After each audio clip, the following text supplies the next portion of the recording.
Hey guys, it's Dexter with another interview. We have the pleasure to talk to PowerOfEvil after such a crazy 5-game series. So coming into this game, did you actually expect to win this game, or what was like the general mindset of going into this game? So as we already said, I think after the Unicorns of Love series, we were quite confident in putting up a good fight. We expected it to be a close series, maybe in a little bit of favor for them, but I think even in the first game, even after we lost it, we had a really good showing and we were really confident going into the second game as well.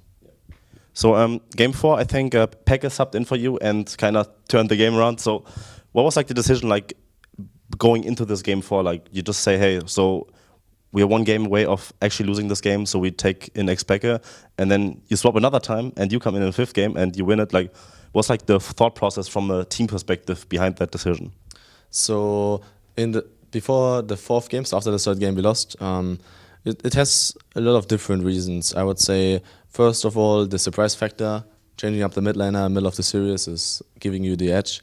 Other than that, you mix up the champion pools, you mix up the playstyle, and even if you play the same champion, it's still different from player to player. He might play a little more aggressive in the lane, maybe a little bit defensive, and it just mixes it up. And I think it's hard to tell because I didn't play, but I think it's giving them a little moral boost as well. Putting back in Pekka after I think we got stormed in the 3rd game really hard, so I think it was like a little moral boost as well for them. And in after the 4th game, after we won it, I was watching the whole time backstage. I was really hyped. I really wanted to play the 5th game. It's like, I think the first time in a long time that I got really so hyped. Yeah. So I was telling the team, I feel really confident that if we ban Lissandra and the Twisted Fate, my champion pool is really strong against his, and I can like pretty much play good enough to get in. And xPeke is really good as well, but it's like we kind of had this team voting normally, and we voted then for me in the end. So you actually like sit out 4th game. Did it actually like, help you to like maybe calm yourself, or what's like the process of just for yourself in that game 4 when you watch? Like, is it like better for you, or maybe does things make worse when you are in a position where you say, hey, okay, I'm gonna be put on that position where either I'm gonna perform and win the game, or if I lose, I will just lose the game. Like, what's your idea behind that? Well, so when I was watching the 4th game, you could calm down a little bit. You could think about the last game. What was the problem? What can I do? It was like a really tough matchup as well. So I can think about, okay, they were focusing a lot around mid lane with Lee Sin, Lissandra pushing down turrets. And you can like think about it neutral. And while I was watching, as I already said before, I got really hyped. I really wanted to play the last game. And it was kind of like a motivation boost for me as well. Seeing my team play and win, I wanted to like be part of it again. Okay, so there was a small discussion after the 1st game regarding like maybe a bug or something, where in the Baron pit there was like a pink ward, but the pink ward didn't really spot out the ward. And Wright just stepped in and said, well, the teams were informed beforehand that this could happen, but what happened like in the game itself? Because like from my perspective, I think that the whole momentum you got in the game 1, you were like up 7-0 in kills. Yeah. The whole momentum was lost after that one fight because you couldn't bait out the Baron properly. Like what was like the whole situation there with the ward? Well, so both teams are informed that this bug can happen, and it already happened in the past.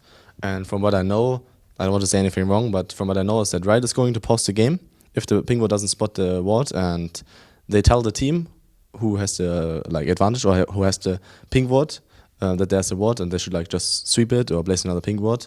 And they didn't do it this time. I think they just realized it too late. At least that's what they told us.